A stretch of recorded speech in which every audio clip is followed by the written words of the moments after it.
Rick Wilson. Hey, Molly. We're going to go to the most cursed bit of dialogue to happen in the United States Senate since yesterday. We go with Markwayne Mullin. Markwayne, dueling with two consenting adults is still in there. Rand Paul, a person who is actually, and again, I take no pleasure to compliment Rand Paul.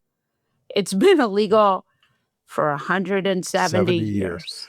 Markwayne, who I believe may have once played in the East-West Bowl. There's an old Key and Peele throwback for you guys. Markwayne is truly one of the most egregiously stupid human beings to ever suck oxygen into its breathing cavity. But tell me what you really think. I try to be direct. So in his confirmation hearings, he sat there in his little stool with his little phone books under his little tiny bottom, so he could be up with the normal human height. Is he small? He's a wee fella. Oh, good for him. Yeah. There should be a Senate sign that says you must be this tall to take these bribes. But Markwayne has said previously in the sort of blustery MAGA way, well, dueling is still in the rules between consenting adults. And so Rand Paul correctly asked Markwayne, so you're saying that when Charles Sumner was beaten with a cane on the floor of the House near to death, or the Senate near to death, that rule still applies and you're still okay with that? And Mullin couldn't be like a normal fucking human. He couldn't go, those things are in the past and I was being facetious. And Senator, I believe all of our political differences should be settled with voting and debate, not violence. He could have easily said it. It would have been the stupidest, simplest thing and they could have just moved on. Right. But instead, he gets his fucking back up like a bully. Right. And, well, it's still in there, or you can't say that.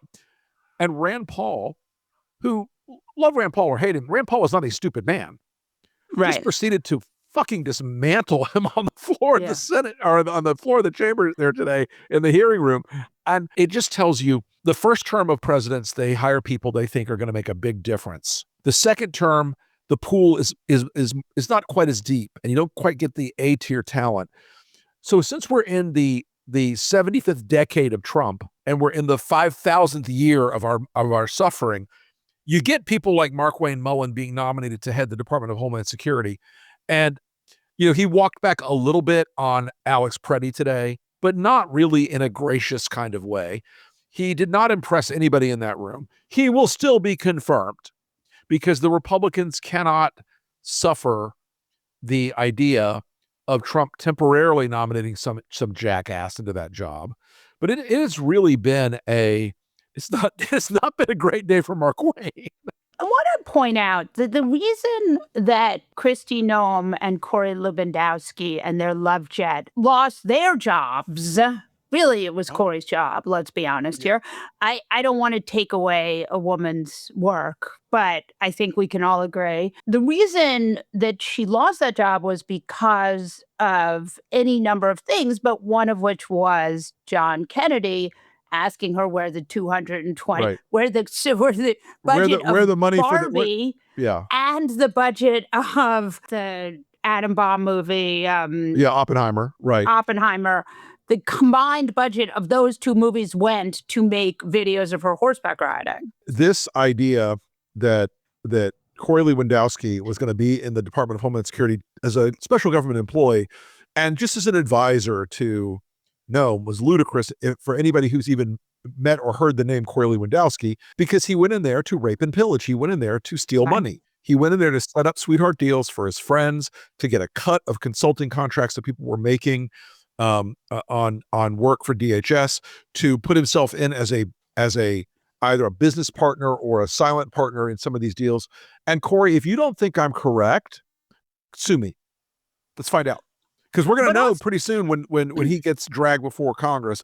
And even the Republicans, John Kennedy and others, are saying this was out of control. And I think it's important to point out here that when interviewed, Kristi Noem did not say what she was asked again and again. Mm-hmm. What wouldn't she say, Rick? Kristi Noem. Well, hold on. I'm sorry. I'm setting you up for like your favorite thing that you get to say. You get to be as naughty as you want here. Go. Do I? She wouldn't talk about the fuck jet. The sex Boeing? Anyway, she wouldn't say that she was not having sex with Corey. Oh, well, there's that. Yes, I'm sorry. That seems like it happened like 5 years ago. So you'll pardon my slowness off the mark here. I apologize. The point of that is it means a couple things. One, it means she didn't want to perjure herself. That's Correct. really what it means. And that's 100% what it means. Enough that there was either reporting, photographs, videos, that there was some kind of tangible proof that she 100%. would be perjuring herself if she said no. She did not want to say that she and Corey Lewandowski were sleeping together, having an affair, whatever the word, whatever delicate phrase one wanted to use in the hearing. Right. But she was asked flat out several by times. Belina, I think, were you having sex with Corey Lewandowski? Yeah, and several times by several members. And I just want to mention that anyone who lives in Washington, D.C. for the last year or plus, it's not a secret. They have date nights. They're out. It's not a secret that he's been around her for years as her whatever, paramour, meat puppet, fuck toy. I don't care. This is the one time that woman wouldn't go and lie to Congress directly to their faces. I want to talk about last week now. Yeah. Because last week we saw Trump lie about the girls' school. Correct. He said we didn't do it. Overtly lie about the girls' school. And then we saw, it went back to Hegseth, and Hegseth said, well, we don't think it was us. And that was a moment you knew that they were all lying. And as someone who has had a lot of experience with liars, you can always catch them. You can always catch them. Always. And in this case, in the case of this girls' school story, there was a reason the intelligence community and the defense community started leaking about it almost right away, because they recognized not only that a terrible, terrible mistake had been made in the targeting, but that the mistake was then compounded by the lies about the targeting, and Trump leading the parade of people saying, "Oh, they stole a Tomahawk missile. It was it was a false flag." All that crap. And I'm sorry, people should have taken a big lesson about this entire war from that single incident. That Trump will lie, get caught, tell another lie, get caught, tell another lie, get caught. And it's not on Trump. It's on America now. It's on our elected representatives. It's on our media. And maybe that's a thin reed to hold on to, but we know what he will do. It is not a secret what he will do. He will always do this, folks, every single damn day. And that lie has been followed by many more lies. You saw the Senate hearings with Gabbard and Patel and the other intelligence chiefs this week, and they asked her over and over again, did the intelligence community tell Donald Trump that Iran would shut down the strait? And her answer over and over again was no. Oh, la, la, la, la, la, la. It was not, yes, we did, or no, we didn't. It was, we're giving him good intelligence. I counsel her, as someone who tried to help a former administration that got its dick in a ringer on the subject of lying about intelligence. What administration might that be? It will always. What administration? I don't know. One of those, somewhere between my old boss and Barack Obama. Yeah. These stories that these lies that he's telling right now about the status of the war, the conversations with our allies, the damage that's being done by Iran, the Strait of Hormuz, the damage to our economy, all these stories, we're going to find out one of two options obtains. Number one, Trump was told this could happen, e.g. the straits closing, the energy prices soaring, all that. And he said, no, I need this war. I need this distraction. I need this game. I need to play this little people excursion. Are still talking about Epstein. Right. This little excursion, my little escapade. Or two, they were too scared to tell him the truth. That's even also more frightening for a country when your own intelligence service says, yeah, the boss is so insane, we can't tell him the truth about what's going on. That's fucking Saddam level shit. That's North Korea shit. I want you to talk about this really scary idea for a minute, which is we're seeing some of these financial institutions say that we could see gas at $200 a gallon. $200 a gallon is Mad Max territory. Yes. We need the gasoline. Gas at $200 a barrel. So gas right now is not even at $100 a barrel. It's a little under 100 right now. Yeah. And frankly, I'll tell you why it's a little under 100 at the moment. There's a big pipeline in Saudi that runs east to west. They've reallocated all of their production traffic. They used to use the pipeline for some of it, and they used to use the Persian Gulf for the rest of it. Now they're pushing it all through the pipeline. That's great, and that has briefly relieved the pressure on this, but the problem with a pipeline is it's long, and it's a known target, and you can't protect every inch of it. And so either the Houthis sneak over the border and blow it up, or the Iranians use a drone and blow it up, and then we're in a real world of hurt, because that Saudi production, a lot of that goes to Europe, which Trump may not care about in the short term, but he'll sure as hell care about it as the economic damage spreads from this thing. The other thing that the Iranians are now overtly saying, they're going to target a certain plant in Qatar, Ras Laffan or Lafan, I think, that produces a huge amount of the fertilizer that America uses. And just so we all know, we're in the spring planting season right now, and inventory is already low on fertilizer.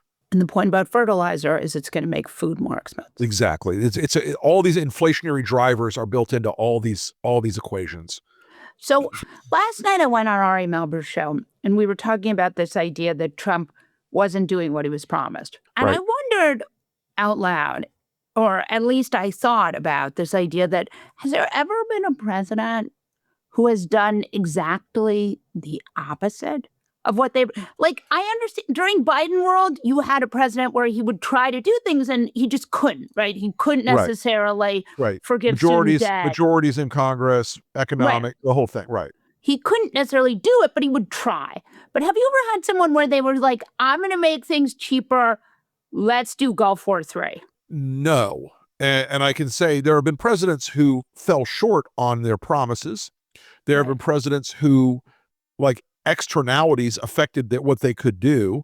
I'll give you a good example. When George W. Bush came into office, his campaign had, I mean, believe me, I remember it. Most of those messages in the campaign were about education and home ownership. 9/11 happens, the world changes. Barack Obama has a big wish list of things he wants to do, but the 2008 economic crisis that knocked on into 2010 really put a damper on that. Right. You know, you can see presidents aren't sometimes able to accomplish what they want to, but it's very rare for a president of either party to show up in the Oval Office one day and go, yes, what you don't know is I'm actually an evil mastermind. Give me my hairless cat and I will burn down the world. Nothing wrong with hairless animals, but the point is so smooth. But the point is, yes, it is just to watch somebody who is doing things that actually are the opposite of what he promised. Yes. It's sort of amazing. It really is. And this is as much as there's been this sort of reflexive answer from the political press right now. Well, Trump's base is still sticking with him on the war. That is a much narrower pathway than they think it is. And we are still in the earliest possible going in this war. This is the very, very earliest day of this war. We're only like $25 billion into it. Yeah, at this point in the invasion of Iraq in 2003, the approval of the war among Republicans and Democrats was in the high 60s, low 70s. Yeah. I say this in a very callous way, but it is a true polling driver. We have only lost 13 Americans. We've 13 soldiers killed so far. And that is a horrible thing to say on the one hand, but it hasn't penetrated the mind of the public yet, and therefore up into the polling numbers. The people that are fighting this war are in Trump's base. The people that are fighting this war, their sons and daughters are in Trump's base. You know, we've got 150 injured. They're not talking about it. They're sort of trying to pretend it's not happening. We got news as I was coming on this show with you. I got a text from somebody in the Gulf saying, you see, they're hitting UAE again today. And they are. They're hitting Qatar again today. And they are. The strait is closed, except for China. Again. Right. Except for China. China's ships are going, zipping right through. Yeah. But Molly, this is so early in this process, and the economic pain is just starting to bite about how bad this is. Last week you could still buy gas for $3.25. This week you can't buy gas for under $3.85, and it's not slowing down. I want you to talk about what it looks like in the Gulf now, because for the first two Gulf wars, you didn't have booming metropolises, big oil cities filled with Europeans. Molly, in Gulf War I in 1990, there probably wasn't a building over 3 stories in the UAE. Right. I mean, it was there were Kuwait was a fairly developed city by Gulf standards at the time. And I think it had a population of like 360,000 people. Right. That's like Dothan, Alabama. Right. So now we have these huge cities filled with international billionaires. Oh, yeah. We have huge amounts of money. I want you to explain what all this means in that purview. There's a belief, correctly, in the minds of a lot of folks in the Gulf that at some point the oil and natural gas party runs out. That at some point the wells go dry, you pumped your last gallon or your last cubic or metric, foot of gas, all that stuff, metric meter of gas, whatever it is, and you better have something to follow it up. So this is why the Gulf wanted to become Hong Kong in the desert. They wanted to be Singapore. A Qatari friend of mine said, we're going to be Singapore. We're going to be an international banking hub, and we're going to have luxury lifestyle stuff, just like the UAE does. But there are trillions of dollars of wealth parked in the Gulf, mostly on the Persian Gulf. The Saudis have the biggest country in the area, other than Iran, but most of it is essentially uninhabitable. You've got a few big cities, Riyadh especially, and Jeddah, but these aren't like the Gulf states. If you go to Doha or you go to Dubai or you go to Bahrain, you see these science fiction skylines with these amazing buildings. It looks like nothing you've ever seen in the US. And that's because of trillions of dollars of money from Americans and Russians and Chinese and Europeans flooded in there to these low tax and what were perceived as high security states.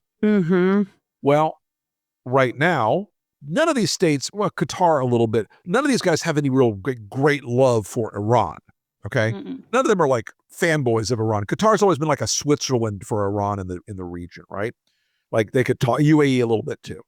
They would have them over there. They could meet without violence. But right now, those countries are seeing not only their current economic model of oil revenue, natural gas revenue, fertilizer revenue, but their future economic model of banking, insurance, finance, lifestyle being knocked around by Iran because Iran is trying to drive us out of the region. I can tell you every single one of these people, it's not a cliche. These people love making money.